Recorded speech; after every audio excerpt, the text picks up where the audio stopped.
The forge at the heart of the Valkyra citadel was unlike any workshop Elias Koran had ever seen. It pulsed with slow, rhythmic light, as though the walls themselves were alive, breathing metal and glass that exhaled heat in waves.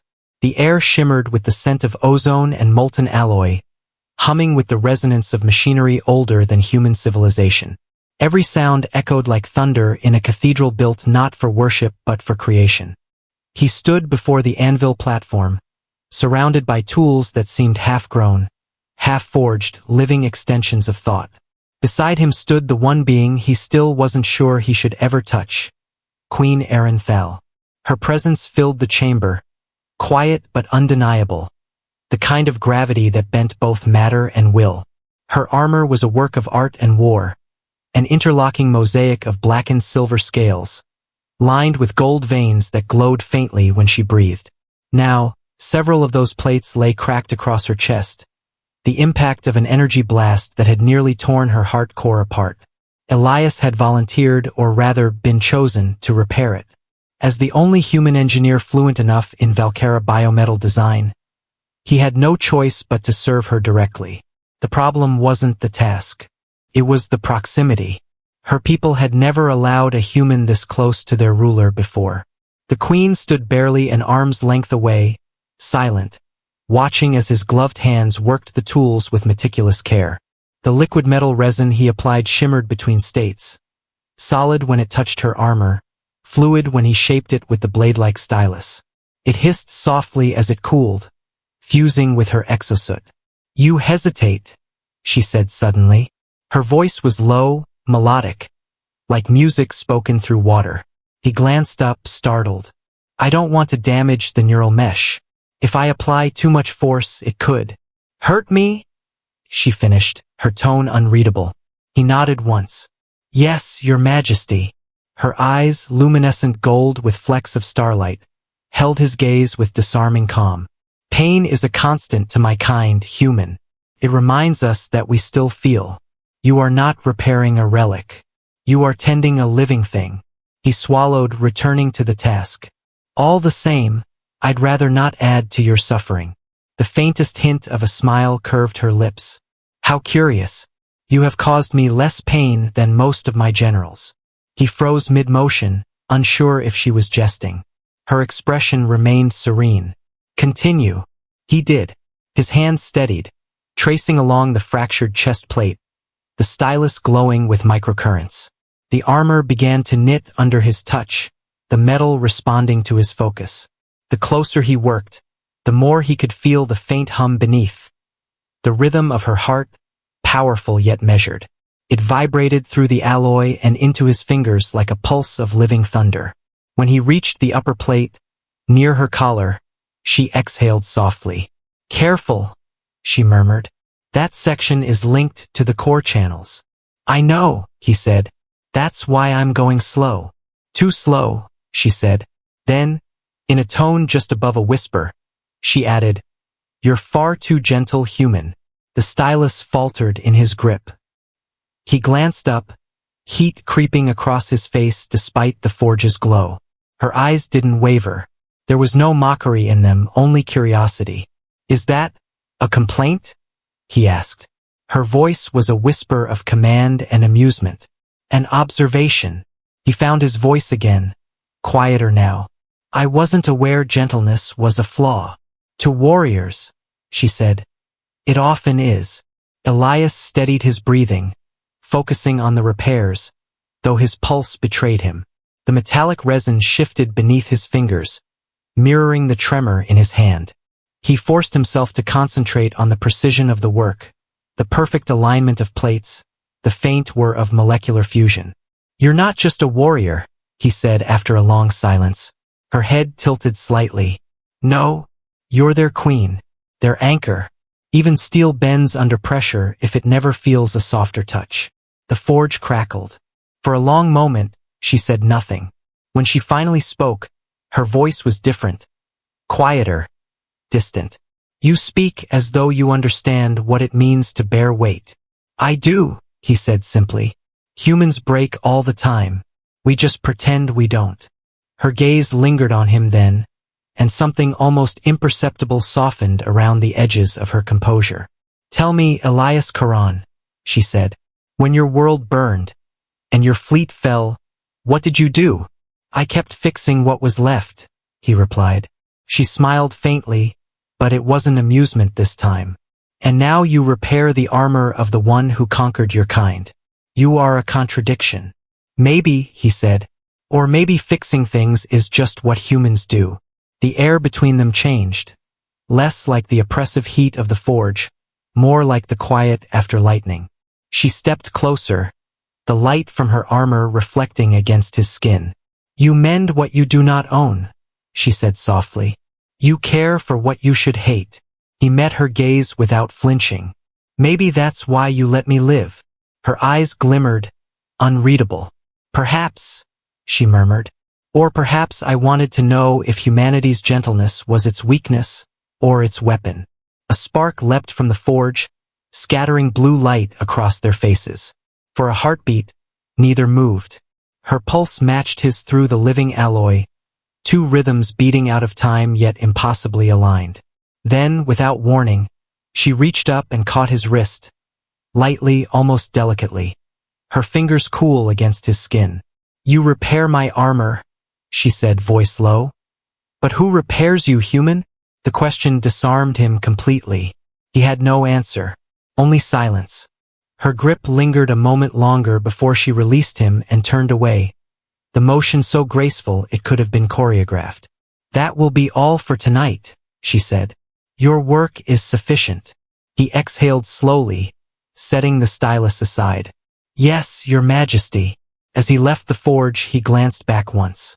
She stood alone amid the glow, her armor newly whole, the scars of battle gone. But beneath the reflection of molten light, her expression seemed distant, almost uncertain. And though he didn't understand why, Elias knew that her words, "You're far too gentle, human," hadn't been a warning. They had been a beginning. The next morning began with the sound of rain striking glass metal spires. Soft, rhythmic, impossible rain that shimmered gold as it fell. The Valkera homeworld never truly slept. Even its storms were engineered, their lightning controlled by atmospheric conductors that made the sky sing. Elias stood at the balcony of his assigned quarters, looking out at the alien city below. It was breathtaking, towering architecture shaped like frozen waves, streets lined with light instead of stone, and citizens moving with the quiet precision of a people who'd forgotten what chaos was. He still didn't understand why she'd kept him alive after the war, much less given him quarters near her own. A living relic of humanity, one of the courtiers had called him. The Queen's pet engineer. He wasn't sure which label stung worse. But beneath all the resentment, curiosity lingered.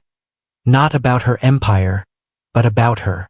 The Queen who'd spoken to him not as a conqueror, but as though she'd been trying to remember something she'd once known. A knock on the door broke his thoughts. One of her attendants entered. A tall Valkera guard with skin like polished obsidian and eyes that glowed faintly white. "The Queen summons you to the assembly," the guard said. "Her armor requires recalibration before audience with the Dominion Council." Elias nodded, grabbing his toolkit. "Guess I'm back to my day job." The throne chamber was a cathedral of light. Columns of transparent alloy rose into infinity, engraved with shifting constellations that changed with the hour. At the center stood Erin Thal, the Queen of the Valkera, radiant as always. Her armor gleamed as though it had never been broken, but the faint hum in the air told Elias it wasn't stable. She turned as he approached, her gaze sharp but not cold. "You are punctual, human. Hard to sleep when your guards stare at me all night," he said. Her lips curved faintly. "They stare at everyone. It is how they measure fear. And what if they don't find any? Then they wonder what kind of fool they're facing." He set down his case beside her. "I'll take that as a compliment." "Take it however you wish," she said. Then, as he began scanning her chest plate for microfractures, her tone softened. "You did well last night." He froze. "You inspected my work? I wear it, human. I would be dead if you had failed." "That's not what I meant," he said quietly. "No, she replied. It is not. He looked up from his instruments, surprised to find her watching him closely. There was something in her eyes, not the cold certainty of command, but an echo of thought. Your kind still confuse me, she said. You fight as if death has meaning. You repair as if mercy does. And yet you never demand reward. He adjusted a component near her shoulder.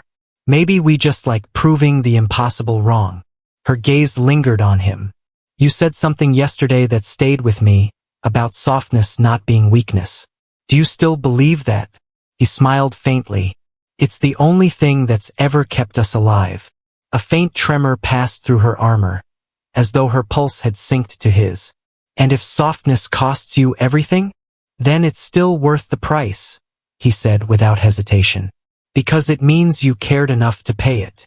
For a long moment, silence filled the space between them, thick as molten glass.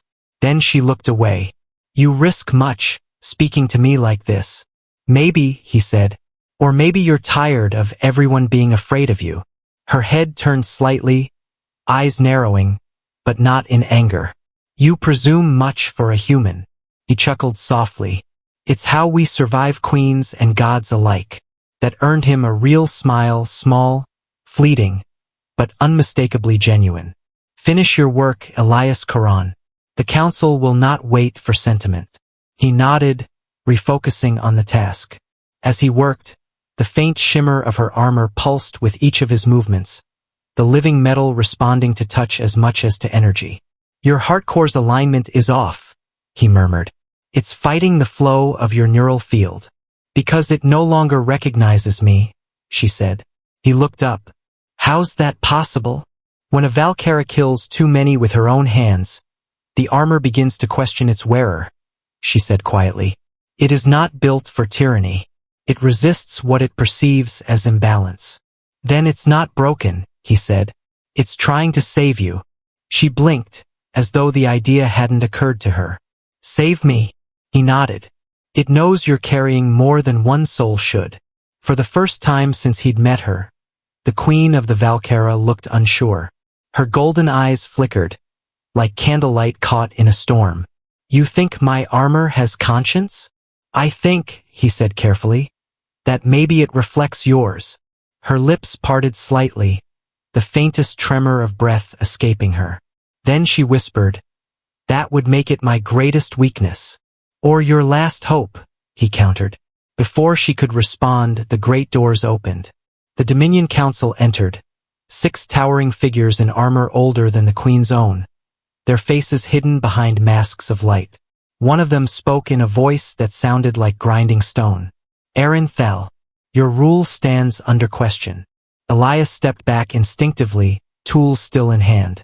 The Queen's composure returned in an instant, her presence expanding like a storm contained within grace. On what grounds? She asked. On the grounds that you consort with the species you conquered, the lead counselor said, and that your power weakens because of it.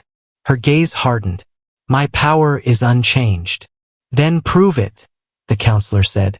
Before witnesses of the Dominion. Elias looked at her, realization dawning. They want you to fight. They want to see if mercy has made me mortal, she said. The chamber darkened as the energy fields activated. The floor split into concentric circles, rising and shifting until the throne room became an arena of light. The council took their seats high above, watching. Aaron's armor flared with golden light, repaired now, humming with energy. She stepped onto the central platform and turned to him. You will observe. He frowned. If you lose. I won't, she said. But if I do, you will not intervene. Do you understand? He wanted to protest, but something in her eyes stopped him. He nodded once. Understood. A new figure entered the arena. Taller, broader, clad in black armor streaked with red veins. The counselor announced him, High Warden Kale, defender of the Dominion. Elias watched as Aaron drew her weapon, a spear of living light that extended from her palm. Show them who you are, he whispered under his breath. She glanced back just once before stepping forward. I intend to, she said. The duel began with a sound like thunder cracking open the air. Sparks of golden and crimson energy collided, rippling across the hall. Erin moved like water and lightning combined, her strikes measured, graceful. Kale was raw power, every blow shattering stone. Elias could barely breathe, every instinct screaming to intervene, to shield her. But she held her ground, her armor burning brighter with each impact, until the arena itself seemed to pulse with her heartbeat. Then Kale struck her across the chest, the same place Elias had repaired. The sound was like glass breaking. She stumbled. The audience gasped. He didn't think. He ran forward, ignoring her command, catching her before she fell. The crowd roared in outrage. Kale raised his weapon again. She's compromised. Elias looked up, fury blazing. She's alive, he shouted. That's more than I can say for any of you. Erin's hand closed weakly around his wrist. You disobeyed me, she whispered. He met her gaze. Yeah, guess I'm far too gentle for that. Her laughter, breathless, fierce, echoed in the charged air. Foolish human, she murmured. You just changed everything. The council chamber had erupted into chaos the moment Elias touched her. 100 alien voices rose at once, some in outrage, others in astonishment, their tones sharp and musical like glass shattering underwater. Erin Thal, queen of the Valkyra, leaned heavily against him, her armor sparking where the High Warden's strike had split through his repairs. The golden glow that once marked her authority flickered, stuttering like a dying star. Kale advanced again, weapon raised, the pulsing veins of his armor burning blood red. Stand aside, human, he snarled. She has failed the trial. Then the trial's broken, Elias shot back. His voice echoed in the vast chamber, small but steady. You call this strength? Beating down your own queen because she remembers what mercy looks like. Kale's eyes glowed like molten iron. Your tongue writes your death sentence. Get in line, Elias muttered. He adjusted his grip on Erin's shoulder. Can you stand? She exhaled through clenched teeth. You disobeyed me. Yeah, well, I'm consistent. Her gaze found his, those impossible luminous eyes, and for a heartbeat, he saw the faintest flicker of something unguarded. Not anger, not pride, something like gratitude hidden under the weight of command. You have just made yourself the enemy of an empire, she said. Guess I'm collecting titles, he replied, helping her upright. The High Warden lunged. Elias barely had time to react before Erin's hand flared, unleashing a pulse of energy that sent Kale hurtling backward. The impact shattered one of the crystalline pillars surrounding the arena, shards scattering like rain. Gasps rippled through the audience. The council's amplified voice boomed from above. Enough! The trial is void. Both of you will stand before judgment. Erin's armor dimmed completely now, her power reserves depleted. She turned to Elias. Run, she said. He laughed once, disbelieving. You're joking, right? I just threw myself into this mess for you, and now you want me to leave. Her tone sharpened. This is not your fight. Too late, he said, stepping forward. It became mine the moment I started fixing your armor. The council's guards descended from the upper platforms, tall figures clad in mirrored plating that reflected the light of the forge below. Energy pikes hummed as they closed in. Erin tried to stand firm, but her steps faltered. Elias caught her again, holding her steady. If you stay, she whispered, they'll destroy you. Then they'll have to try harder, he said. The first guard struck. Elias dodged, grabbing a fallen spear from the arena floor. He wasn't a soldier anymore, but muscle memory still lived in his bones, the rhythm of survival carved by war. He parried, then struck, the spear crackling against the guard's shield. Behind him, Erin reached toward her own weapon, summoning it weakly, her hands trembling. Together they fought, not as queen and subject, but as something unspoken, two halves of the same impossible defiance. Lightning flashed between them. Each swing of his spear sparked against the pulse of her power, their energies intertwining. Elias! She shouted over the roar of combat. The barrier. Above the dais. He glanced up. A containment field shimmered faintly across the high platform where the council sat, the source of their control, the system that amplified their will throughout the Dominion. You can disable it? Yes, she said. But I need time. I'll buy it, he replied. She looked at him as if seeing him for the first time, not as a servant, not as a captured engineer, but as an equal. You are either the bravest or the most reckless creature I've ever known. He grinned, breathless. I hear that a lot. He charged toward the dais using fallen debris as cover. Energy bolts sliced through the air behind him, searing close enough to singe his armor. Erin raised her hands, her palms glowing faintly as she began to weave an intricate pattern of light, symbols of ancient power drawn into the air. The room dimmed. The hum of the council's control field wavered. Kale recovered, rising from the rubble, fury twisting his features. Traitor! He roared, lunging toward her. Elias turned, too far to intercept. But before Kale could strike, Erin moved. Faster than light, her spear flashing through the air to meet his. The clash shook the entire chamber. Energy cascaded outward in golden arcs, tearing cracks into the marble floor. Their blades locked. Sparks danced between them. You've forgotten what it means to lead, Kale hissed. You bow to weakness. I remember what you never learned, Erin said through gritted teeth. That mercy is not surrender. She pushed him back with a burst of light, her armor flaring one last time. Elias! Now! He reached the dais, driving the stolen spear into the control node. Sparks erupted. The field collapsed in a thunderous wave, throwing half the guards to the ground. The energy feeding the council vanished, plunging the chamber into half-light. Silence followed. Then one by one, the soldiers lowered their weapons. Without the council's power, they were free of its influence. Confusion rippled through the ranks. Kale dropped to one knee, chest heaving. Erin stood above him, her spear poised. But she didn't strike. Instead, she deactivated the weapon, letting it dissolve into light. No more, she said quietly. The Dominion will not rule through fear again. Kale stared at her. Disbelief mingled with something that might have been shame. You've doomed us, he said. No, she replied. I've given us a chance. She turned toward Elias. His breath came ragged, his arms trembling from the effort. You disobeyed me, she said again, though her voice lacked its usual command. He smiled faintly. And saved your life again. You're welcome.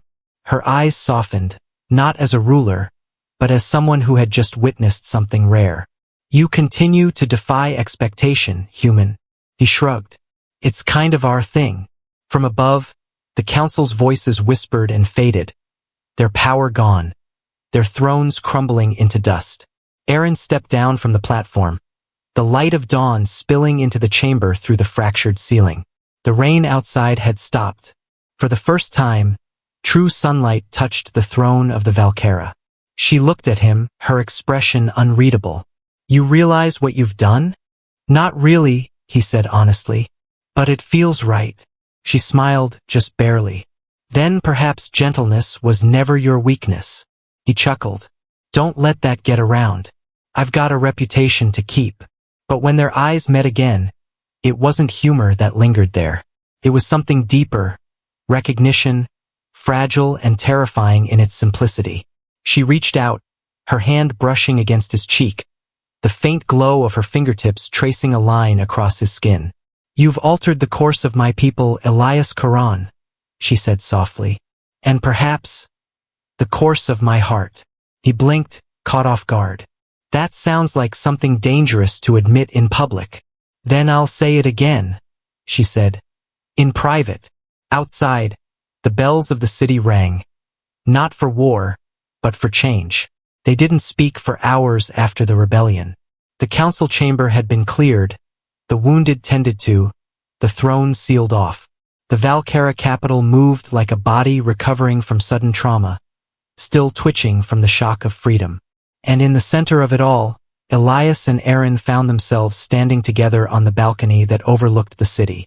The light that spread across the horizon was different now, warmer, softer. The gold towers no longer reflected domination but something almost like dawn. Below them, thousands of citizens gathered in the plazas, uncertain whether to cheer or pray. The air vibrated with a low, pulsing hum, a people rediscovering its heartbeat. Elias leaned on the railing, his arm still wrapped in a bandage that glowed faintly from Valkera healing nanites. He looked over at her, silent for a moment. The queen of the Valkera wasn't wearing her armor anymore. Without it, she looked less like an untouchable goddess and more like something alive, powerful, yes, but still breakable. Her hair caught the sunlight like strands of molten silver. The faint scars where her armor had fused to her body had begun to heal, glowing faintly beneath her skin like veins of gold. She didn't look at him when she spoke. "You should hate me, Elias," he exhaled softly. "You've said that before. And you still haven't learned. Or maybe I just stopped trying." Her eyes finally turned toward him, sharp, searching. "You are impossible." "Funny," he said. "That's exactly what people used to say about humanity before the war." A shadow of a smile ghosted across her lips. "Perhaps impossibility is contagious." They fell into silence again. Below, the city murmured with life. Ships glided overhead, their engines whispering across the clouds like distant surf. The war felt far away, and yet it lingered, in every scar and every glance. Aaron finally spoke. "You defied the conclave. You defied me. Do you understand what that means?" He met her gaze. "It means I'm still me." She looked down at her hands, flexing her fingers as though testing the weight of her own power. "It means you're bound to me now," she said softly. He frowned. "Bound?" "The Dominion's law," she explained. "When a Valkera ruler's life is preserved by an outsider's direct interference, their fates intertwine through the core field. My power recognizes you now. If I fall, you will die with me." He blinked, stunned. "That would have been good to know before I decided to save your life." "I did not think you would disobey," she said, her voice steady but faintly amused. "Humans rarely understand consequence until it embraces them." "Yeah," he muttered. "That's pretty much our species' motto." But then her tone shifted, quieter, vulnerable. "Do you regret it?" He turned toward her fully. "No." Her golden eyes widened slightly, as though she hadn't expected such certainty. "Why?" "Because," he said, "if I hadn't, I wouldn't be standing here. And neither would you." Something in her expression cracked then, the faintest fracture in the mask of command she'd always worn. She looked away quickly, but he saw the shimmer of moisture at the edge of her lashes, glinting like liquid light. "You speak as though my life were worth that risk." He stepped closer. "You speak as if it wasn't." For a moment, she said nothing. The wind moved around them, carrying the scent of ozone and rain. Then, barely above a whisper, she said, "You confuse me, human. You mend my armor, you defy my laws, and now you speak to me as if I am." "As if you're a person?"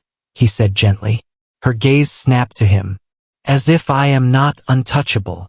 He didn't hesitate. "Because you aren't." They stood there, close enough to feel each other's breath, the tension between them sharp and alive. Her pulse shimmered faintly beneath the skin of her throat, light moving like starlight under glass. He could feel the warmth of it, the rhythm, 2 heartbeats almost in sync. Finally, she said, "You are far too gentle, Elias Karan." He smiled softly. "You keep saying that like it's an insult." "It is not," she said. "It is a warning." He tilted his head. "Against what?" "Against me." The words carried no threat, only fear. He realized then that she wasn't afraid of him. She was afraid for him. But before he could answer, the door to the balcony opened. One of her aides entered, bowing deeply. "My queen, the outer colonies request transmission. They have declared independence from the Dominion and seek your sanction." Aaron straightened, the light fading from her expression. The queen returned in full. "Prepare the link," she commanded. When the aide left, she turned to Elias again. "You see? Even mercy breeds rebellion." He shook his head. No. It breeds choice. They're following your example. Or yours, she said quietly. He smiled faintly. I think we both know it's yours. She gave him a long, unreadable look, then turned to leave. But before stepping through the doorway, she paused. There will be war again, she said.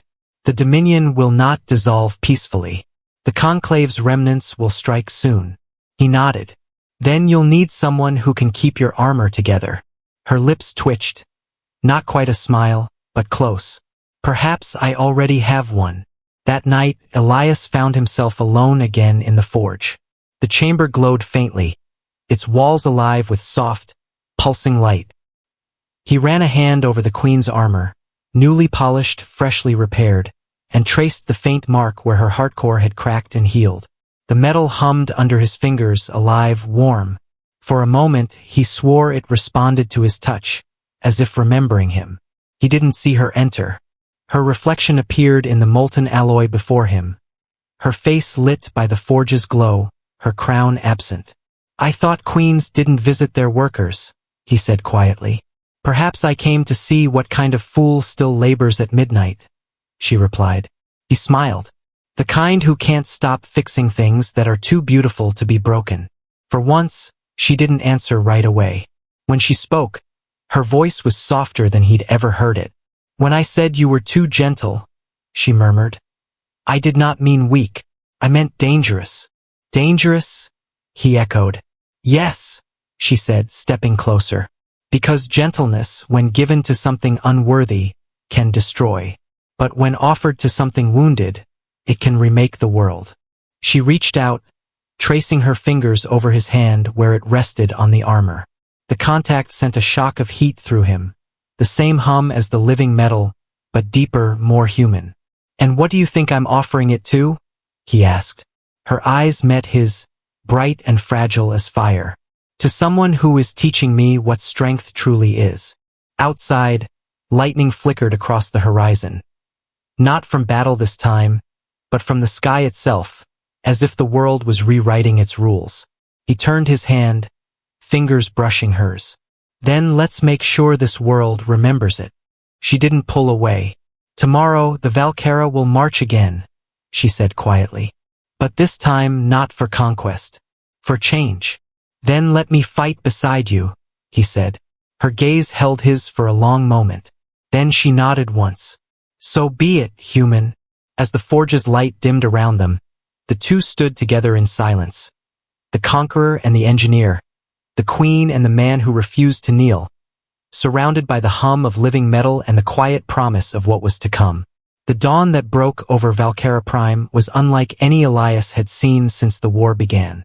The twin suns rose together, one silver, one gold, their light weaving through the high atmosphere until the whole sky shimmered like liquid glass. But the beauty did little to soften the tension that hung over the capital. The queen's banner, once a symbol of conquest, now hung half-folded over the citadel, the Dominion crest beside it rewritten in the language of the new accord. Unity through understanding, not fear. Elias stood in the command bay beside Aaron, both of them staring at the projections that filled the room, holographic maps alive with flickering points of light. Red clusters pulsed where the Conclave's remaining war fleets had rallied. They're massing near the rift belt, he said, tracing one cluster. Looks like they mean to hit hard and fast. They always do, Aaron replied. Her tone was calm, but the golden veins beneath her skin brightened with each passing second, the telltale sign of a Valkyra ruler under strain. They want the capital. They want my death. They think ending me will end the change. He looked over at her. Will it? Her eyes flicked toward him, luminous, steady. No, she said quietly, because they cannot kill what they do not understand. She stepped toward the armory chamber, where her armor waited on its pedestal, newly restored, re-engineered by Elias himself. It gleamed in the morning light, seamless now, humming softly like a living heart. He followed her, carrying the tools he still refused to surrender. I improved the neural flow channels, he said, running a hand along the chest plate. Your armor will respond faster now. It'll amplify your energy field by at least 40%. Aaron studied him as he worked. And you? What will you do while I command my fleet? He smiled faintly. The same thing I've always done. Keep you alive. Again with your contradictions, she said. You fight like a soldier, repair like a healer, and speak like a philosopher. He fastened the final clasp of her armor. Guess I'm still trying to figure out which one matters most. Her hand caught his wrist before he could step back. They all do, she said softly. You are the first being I have ever met who understood that. The moment lingered, quiet, heavy, real. Her hand remained on his for a heartbeat longer than duty required. When she finally released him, her voice dropped to a whisper. You have remade more than my armor, Elias Quran. You have reforged my heart. He swallowed, unsure what to say. Just doing my job. Her lips curved, faintly, knowingly. Then may all your kind be as reckless in their work. They didn't get the chance to say more. Alarms flared through the citadel. The sound a deep, resonant pulse that shook the floor. Aaron's expression hardened in an instant. They're here. The outer walls of the city shimmered as the first assault struck. Energy flares lit the horizon, white-hot against the rising suns. The conclave's fleet descended like a storm of burning stars, and the world trembled beneath their wrath. Elias followed Aaron to the upper command platform. The view stretched for miles, thousands of Valkyra ships rising from their docks, forming lines of light across the sky. Her generals bowed as she approached. Your orders, my queen? One asked. Aaron looked out over the battlefield.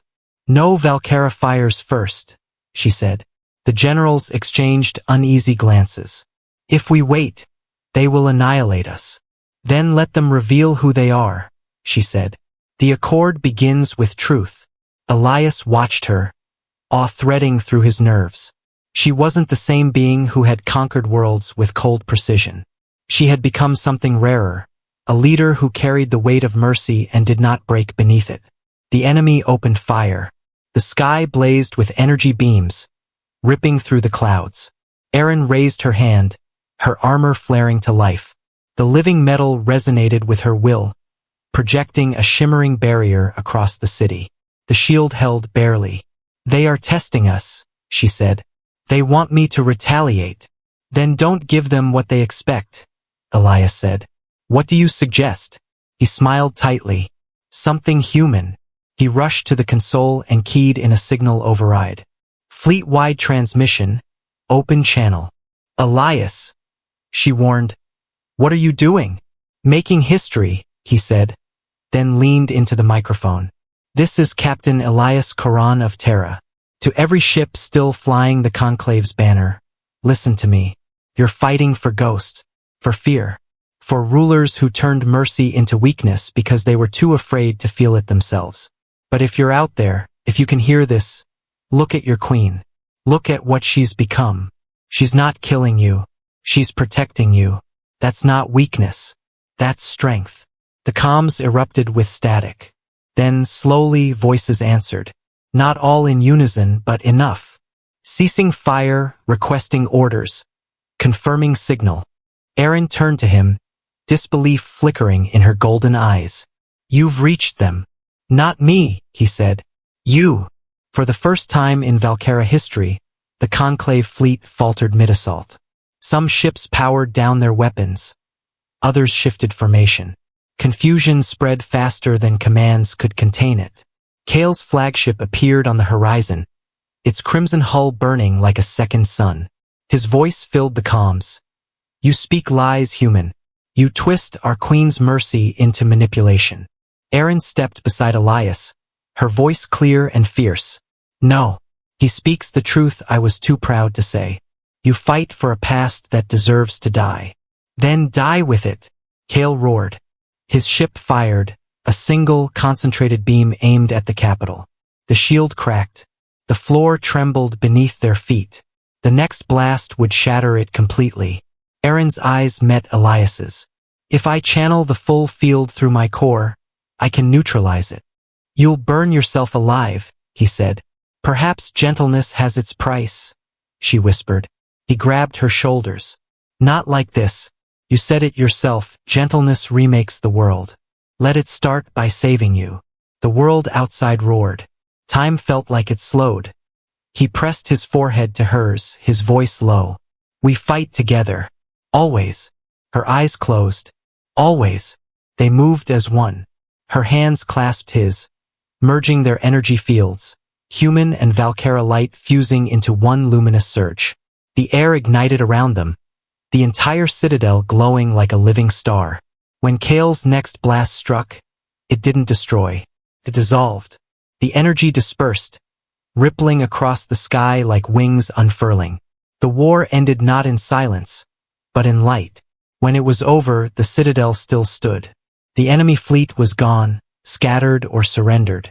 Aaron and Elias stood at the balcony, bathed in the soft radiance of aftermath. The armor he had repaired shimmered faintly, gold and silver intertwined, no longer hers alone but shared, alive with both of them. She turned to him, her voice quiet. You were right, human. About what? Gentleness, she said. It isn't weakness. It's creation. He smiled, eyes glinting in the sunrise. Told you so. Her laughter, rare and beautiful, echoed across the rebuilt city. She stepped closer, reaching up to touch his face, her fingers light against his skin. Then stay, Elias Quran. The galaxy will need someone to remind it. He covered her hand with his own. You'd never get rid of me anyway. Together, they looked toward the twin suns as they rose, their light merging at the horizon, casting a single unbroken beam across the world they had saved. And in the chronicles of the Dominion's rebirth, the historians would later write of a queen who found her heart in the hands of the last human engineer, and of a single phrase that changed a galaxy forever. You're far too gentle, human.